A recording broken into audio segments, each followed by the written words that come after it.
With the grant that the Environmental Protection Agency has awarded American Rivers and the project partners, along with the funding from other sources such as the Costa Conservancy, the Delta Conservancy, the Department of Water Resources, the Palmia Family Fund, and others, we now have reached our target budget for project implementation, and in coming weeks we will start moving forward with implementing the project.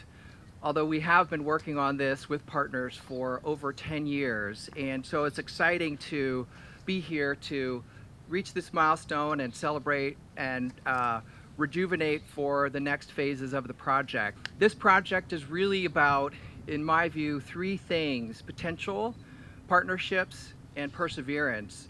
And I think looking back, when John Marsh was one of the early pioneers to this area and established his ranch here in the 1830s, he saw the potential of this particular area and of California, and he was one of the leading and most effective and most vociferous advocates of bringing California into the Union. And it's that kind of ability to see the potential that makes big projects, important projects, beneficial projects go forward. And I think it was American Rivers and our partners at the Flood Control District and elsewhere in the Friends of Marsh Creek Watershed who saw the potential for this project. And we can see here that right now this unassuming flood control channel, you might not imagine, could provide many more benefits than just flood control, but that's the vision of this project, this multi-benefit project, that we can transform this flood control channel into a real community asset that provides improved water quality, salmon habitat, improved recreation, and shade, which I could use right now. And so it was seeing that potential that really got this project started, and the partnerships have been absolutely critical. At one point or another over the last 10 years, each partner in the partnership has played a critical role in moving it forward, where if that partner hadn't stepped up in one way or another, the project could have ended. And I expect that we will face additional challenges and hurdles over the next year or two in implementing the projects, and we will all have to step up in one way or another to make this successful.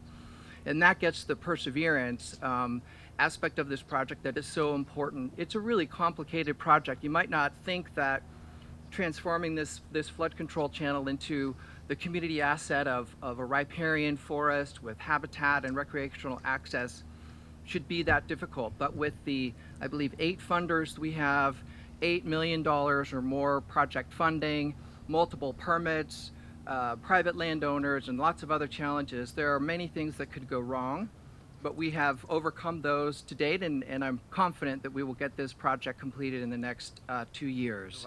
And it really is a pleasure to be here. I was, as Steve mentioned, I was on the Santa Barbara County Board of Supervisors from 1986 to 94, and we did some really cool projects with the Flood Control District, similar to these kind of projects. And what is so incredible about these projects, it's a win-win for your community, it's a win-win for the environment. And I now see 20, 25-year-old kids from those projects that grew up, like these little kids here are going to grow up walking out here and have the environment right in their backyard. I've seen how the dividends pay off. So I think that's why, kind of on a personal note, it's even that much more special for me to be able to be a part of. You did all the work. It's taken 10 years for all the partners. I just get the advantage of get to show up at a cool project that you did all the work for and see the beginning of, and just think what it's going to look like 10, 15, 20 years from now. I don't know if you're aware, but the San Francisco Bay Fund has supported nearly 70 projects in the 9 Bay Area counties, over $58 million since 2008. Those project partners have leveraged an additional $168 million with our grant funds. Habitat restoration, as you know, has cascading effects, obviously contribute to species recovery and also making our communities more livable and more resilient to floods and heat waves. Like here, many of you live closer to our creeks and rivers than to the bay, making restoration important everywhere people live. and basically bringing the bay indirectly into your own backyard. What improves our creeks and rivers will also enhance the San Francisco Bay. All along the way, that enhanced environmental value, that literally starts at projects like that the benefits are residual all the way to getting to the bay.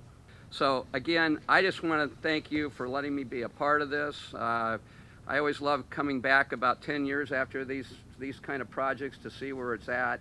But I mean, you all know it. I'm not telling anything you don't know. You have a gem in your backyard that's always going to be here. That generations, the current generations, the kids, your grandkids are going to enjoy forever. And it's because of all the hard work from all of you, all the partners. So thanks again. And but, Supervisor Burgess has had a passion for Marsh Creek and for all things environment and preservation and restoration since back in her days as executive director of the Friends of Marsh Creek, and now as the Board of Supervisor representing District 3, right where this project is going to be located, and many of the other projects that you mentioned where she's played a role. She's been very proud to have played a part in bringing together all of the various agencies, a developer, nonprofit partners to promote the Three Creeks Restoration Project, a project that everyone here knows will bring better flood control protection, improve wildlife habitat, and provide a more natural and enjoyable open space for all the residents of East County and beyond to enjoy. As you can tell by all the groups and people represented here today and the list of speakers, projects like the Three Creeks Restoration Project happen because of a commitment from leaders and from many to be involved in private-public partnerships. So this project has been funded and planned in partnership with area developers, local and state government, nonprofit organizations, the Contra Costa Flood and Water Conservation District, East Bay Regional Park District, the East Contra Costa County Habitat Conservancy, volunteers, and those nonprofits such as Friends of Marsh Creek and many others. Supervisor Burgess is excited to welcome the EPA to the team and expresses her extreme thanks for the grant that helps to move this project closer to fruition. Of course, while we're here to celebrate the significant milestone that brings us forward and hopefully, I don't want to say dates that are wrong, but to construction that will begin in 2020, Supervisor Burgess has a challenge for all of us. She wants to challenge all of the partners here and others to make sure that we find funding, and funding is identified to complete the bridge that goes from Marsh Creek to Sand Creek Road.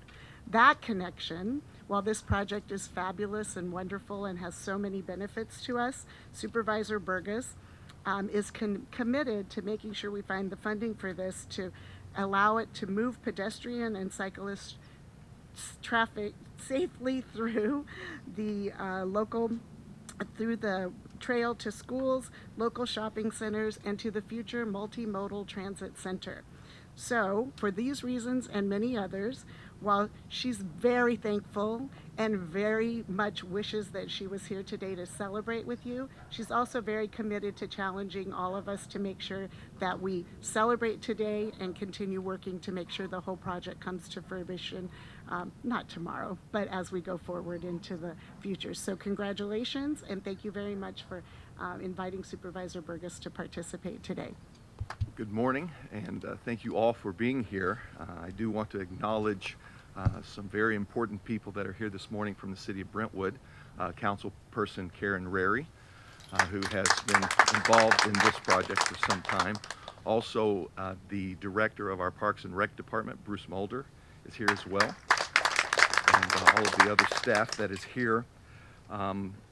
You know, I've got a lot of notes, but there's nothing that motivates a speaker more than hot sun and shade just right there, so I'm going to go quickly. I do want to thank all of the partners that we have. Public and private partnership is the way in the future that the state of California clearly is going to be able to accomplish things that otherwise would not be able to be accomplished. I'm very, very excited to be a part of this. I've been on the Habitat Conservancy of Contra Costa County for well since 2010, and Joanne Chu as one of the staff members that is with us here today from the Habitat Conservancy. It's really important as a community of the city of Brentwood that we get our residents from being aware of environmental issues to being personally responsible and involved in the protection and the promotion of our environment for the future years to come and our future generations. The ability for our kids to walk from their front porch or back porch over to this beautiful piece of the Marsh Creek estuary and be involved in the things like playing with crayfish, looking at fairy shrimp, learning what a red-legged frog looks like, and the tiger salamanders, being able to look up into the cottonwoods that will soon be growing here as a part of this project and see the Swainson hawk, and have interaction. Anytime you can go from sitting behind a monitor and get involved in interacting with nature, it's a natural response to suddenly care about it and yearn to be in it more often. California has some of the greatest naturalists in the history of the United States that are part of the founding of this environmental awareness that we all have been growing into. And Brentwood, the city of Brentwood, is very, very excited to be a small part of what is coming. And we want to encourage our families and guests that leave the scorching, searing heat of the inner Bay Area of 60 and 70 degrees to come out and enjoy a little bit of sunshine and some natural interaction with this project. So thank you all very much.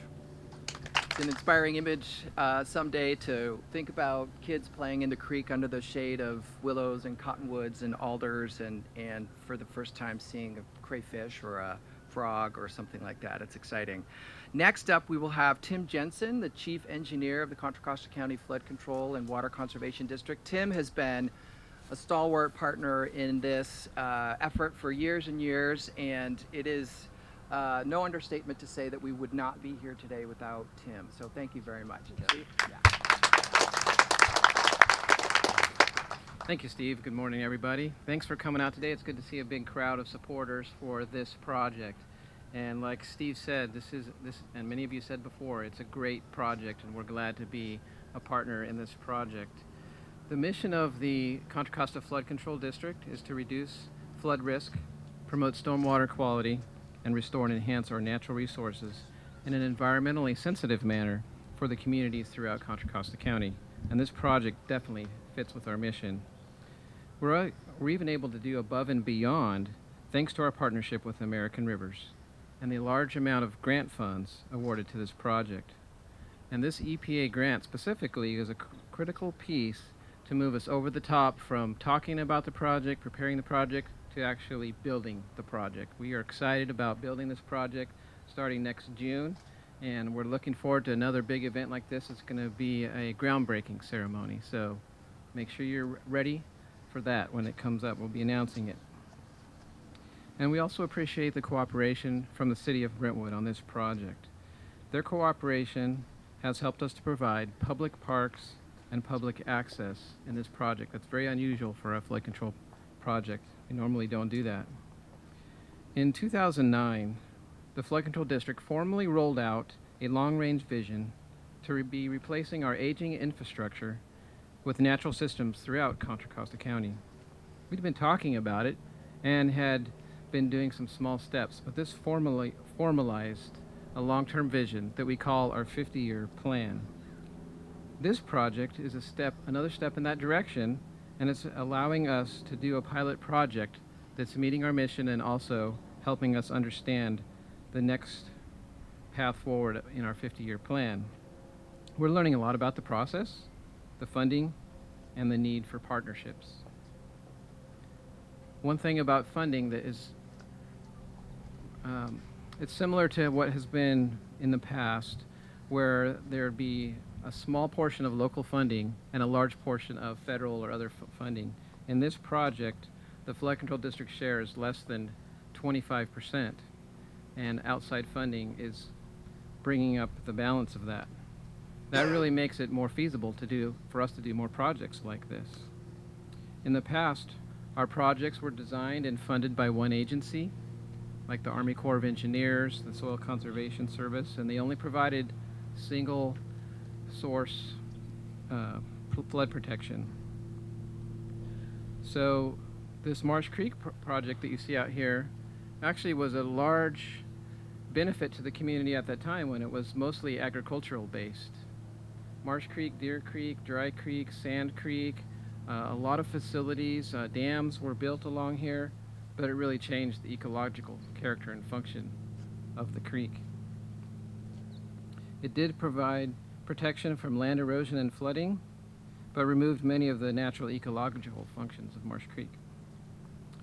And now, due to our partners, the multiple grants, I think the brains behind this, American Rivers, coming up with the design, we're able to turn this single-purpose flood control channel into more of a natural creek. When completed, this barren channel that we see, and we can definitely, if you haven't seen it, go and see it, we'll show it to you later, doesn't look so good right now. It's not good for people and it's not good for the habitat that's out there. But when completed, this barren channel will look and act like a natural creek. And on top of that, we'll have lots of public access opportunities. This area will also provide educational opportunities for the next generation, which is so important and has been mentioned before. People in this community and their kids should get a taste of what it is to have a natural creek, something that they can go and visit right next door, not having to travel miles and miles. And we see that this is really going to improve and raise stewardship of creeks and watersheds in the future, and actually will make our life, all of our lives, easier and better, and make these projects easier in the future. We're excited to be a partner in this great project. Thank you. District and all of the partners in this project, in particular the Environmental Protection Agency, which we're celebrating the award of the grant today. Tim said it well, that this project is an important part of the community and the evolving nature of the infrastructure that has been here for decades now. And as we like to say, rivers connect us, and this project has obviously connected us this morning by bringing us together, and once it's implemented, it will help connect the neighborhoods and the community to the creek and Mount Diablo to the Delta. And if we look a little further to the future, really connecting the vision that John Marsh had for this area and his predecessors, and the vision that you all share with us of a healthy river and delta, and the benefits that brings to this community and the environment. So thank you all partners for all of your commitments and dedication to this project, and we're excited to begin moving forward. And as Tim said, we will hope to see you again next year when we celebrate breaking ground. Thank you. So if we could have, oh, sorry, you can clap.